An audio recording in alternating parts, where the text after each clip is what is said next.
Joseph Jefferson Jackson, or as he's better known to most people, Shoeless Joe Jackson. One of the greatest baseball players of all time, maybe the greatest player of all time. His career cut short in his prime when he was coming into his own. Ty Cobb has said he was the best pure hitter he had ever seen. Babe Ruth would many times across many years of interviews talk about how he had patterned his own style after Joe Jackson. Shoeless Joe's .356 lifetime batting average was third overall in baseball for years, and only recently slipped to number 4 after a readjustment following the rightful inclusion of statistics from the Negro Leagues. In fact, Shoeless Joe, in the season following the Black Sox scandal, batted over .380. That very scandal that would see Joe and 7 of his Chicago White Sox teammates be banished for baseball for throwing the World Series against the Cincinnati Reds, despite the fact that his teammates said he was at no of the meetings where they agreed to take cash payments to throw the games. He had more hits than any other player in the World Series, committed no fielding errors, and his supposed confession was coerced from a team lawyer, with the mostly illiterate Shoeless Joe not knowing what he had signed. We've seen him portrayed in movies, on television, even in video games. Some 70 years after his death, and more than 100 years after his banishment from baseball, our fascination with Shoeless Joe Jackson, if anything, it grows.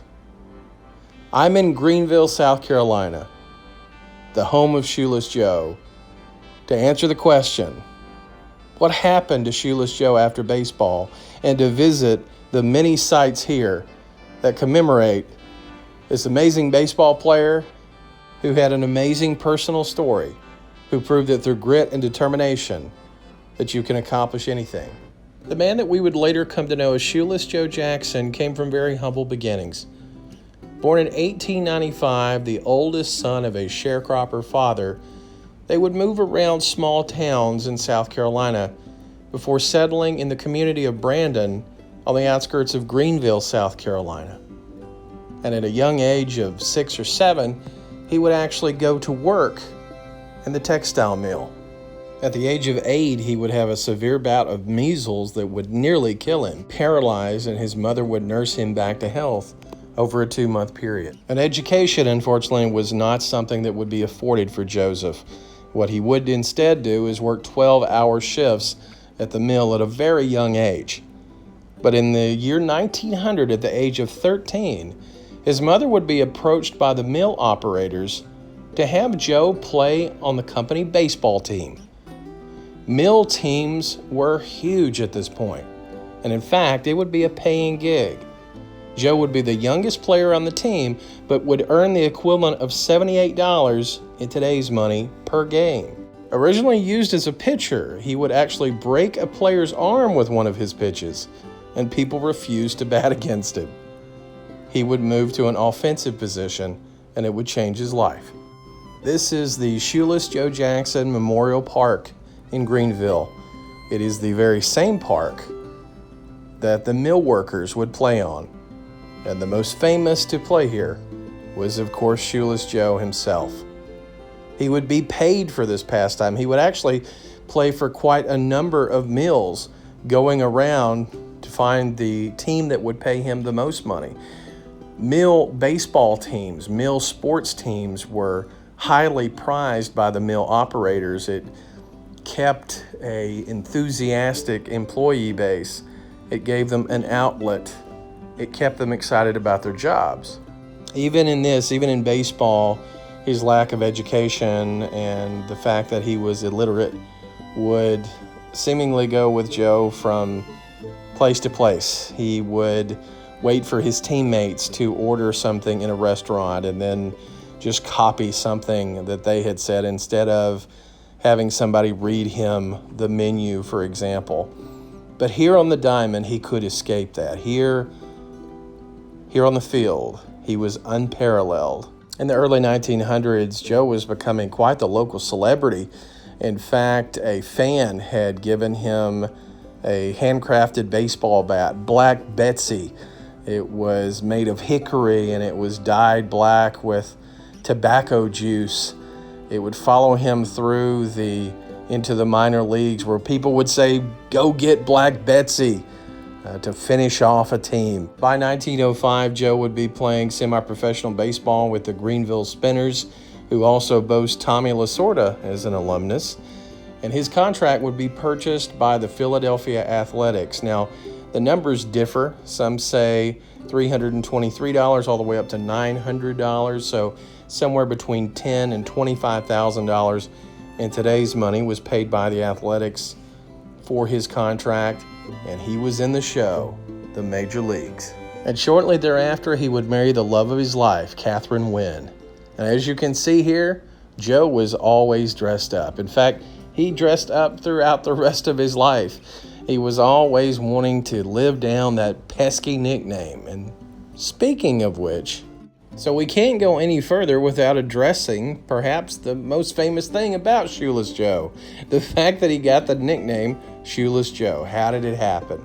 Did he just not wear shoes? Well, of course not. There was one game, though.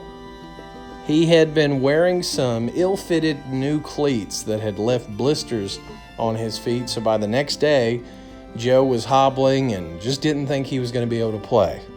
Well, his manager on the Greenville Spinners really needed him, and so they essentially gave him permission to go to the plate in his stocking feet. And it just so happened that Joe would get a triple, something he did a lot of. A fan would notice him running for third, and he would say, "You shoeless son of a gun, you." And the name stuck. And even though Joe hated it, and he did, he felt that it portrayed him in a certain light, almost made him seem like a country bumpkin. It also led to quite a few endorsements, so it can't be all bad. And now we're outside of Fluor Field, where the Greenville Drive play. They are a high A affiliate of the Boston Red Sox. In fact, this is a minor league park version of the Boston Stadium. They even have their own green monster on a smaller scale.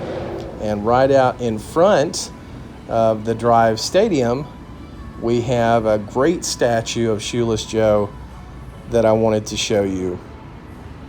And you will find that it does have shoes on. But a great representation and a great way to honor Joe. So the next location that we're going to is not too far. It's right beside of the stadium. I love the fact that fans can come out of the stadium and go over and find out more about Shoeless Joe Jackson. It's not always been here. It was about 3 miles away. It is the final home that Joe and his wife, Catherine, lived in Greenville, and it is now a museum. So let's take a look at it in present day. And right here in the thick of things, next to major construction and a baseball stadium on the other side of the street, is this modest home of the Jacksons that they would purchase in 1940, and Joe would be here until his death in 1951. And we'll get into more of what Joe did after baseball as we tour inside the home. That is now a great museum, and it is free to the public. They do ask for a donation if you feel so moved. I did, and I encourage anybody that goes, please make sure you're buying something from the souvenir shop and you're giving a kind donation. The museum is on the national list of historic places, and the owners are doing a fantastic job. The owners and curators are doing a fantastic job preserving this history for future generations. Again, some 100 years past when he was actually banished from baseball, and we're still celebrating his accomplishments. Don't hit anybody with it. Well, no, I wasn't planning to do it.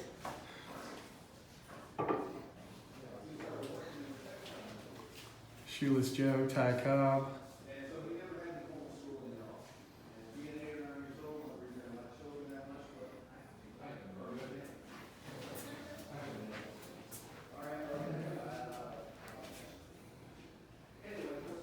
One of the great things about baseball bats is that when you'll see baseball players actually talk amongst themselves about what's their preferred bat, what's the preferred weight, Tony Gwynn would talk about getting to talk to Ted Williams and really get a feel for his bat, and they were pretty amazed at the bat, for instance, that Babe Ruth had. Just a love affair with baseball. How can you not love baseball? Some of the film version autographs of Shoeless Joe: Ray Liotta up top, D.B. Sweeney from 8 Men Out. Some more memorabilia, the Say It Ain't So Joe, which was what a kid supposedly said to Shoeless Joe as he came out of the courtroom, and he said, "I'm afraid it is, son." Well, that exchange never happened, but it has definitely made it into the lexicon of pop culture. Great souvenir shop in front, all the customary things you would think, the postcards, magnets, great t-shirts. Now, this is something that I really fanboyed out on, the actual uniform of Joe Jackson. Pretty amazing.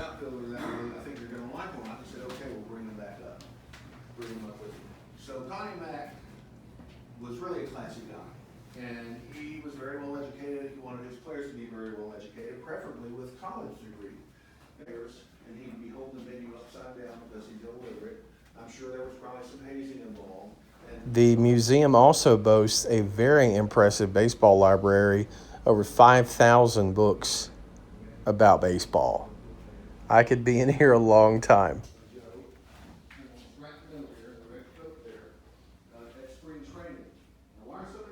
And we see the marriage photo above the mantle here in the living room. I think that's a cool fireplace. Some of the original furniture. And we have some magazines kind of representing the time frames that they lived in this home. This was their final home from 1940 through his death in 51, as I mentioned earlier. We've got lots of memorabilia from his playing days. After he left baseball, he played under assumed names all throughout semi-pro baseball for several more years, until in 1923, he and his wife opened up a very successful dry cleaning business in Savannah, Georgia. They would have to come back to Greenville because of family illness, and they would stay in Greenville for the rest of his and her life.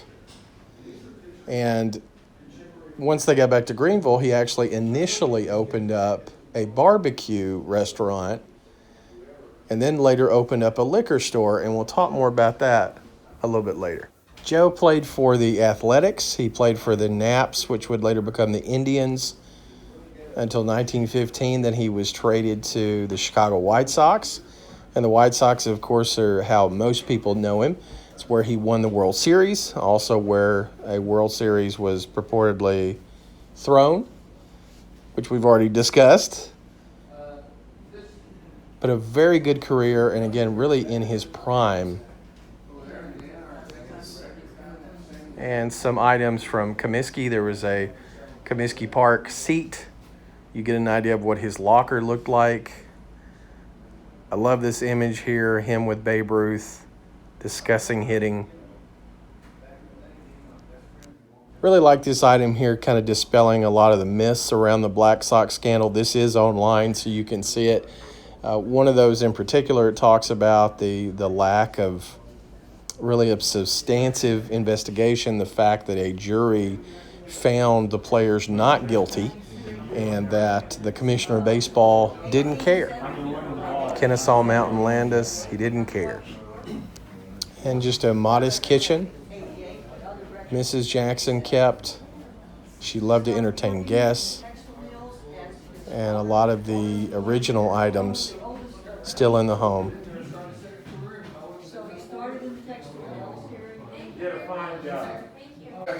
Each generation seemingly wants Major League Baseball to right this wrong. And each subsequent commissioner just continues to kick the can further and further down the line. But we hope one day that he will be reinstated and in the Hall of Fame where he belongs. After initially opening up the barbecue restaurant, Joe would open up a liquor store, and he would run that for the rest of his life. It was down here on Pendleton Street in Greenville. It's still here. It is a graphic design custom t-shirt shop now, and they have this plaque denoting that it was Shoeless Joe Jackson's liquor store.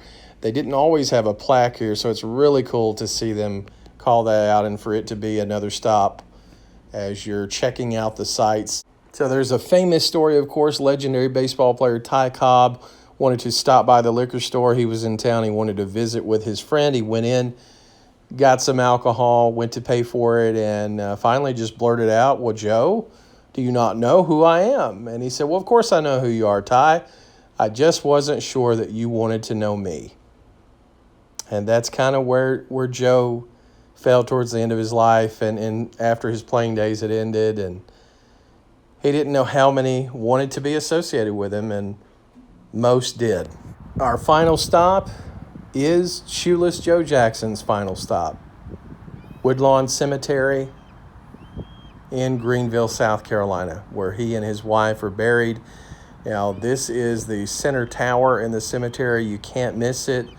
And Joe is buried not far from there. He is in Section V.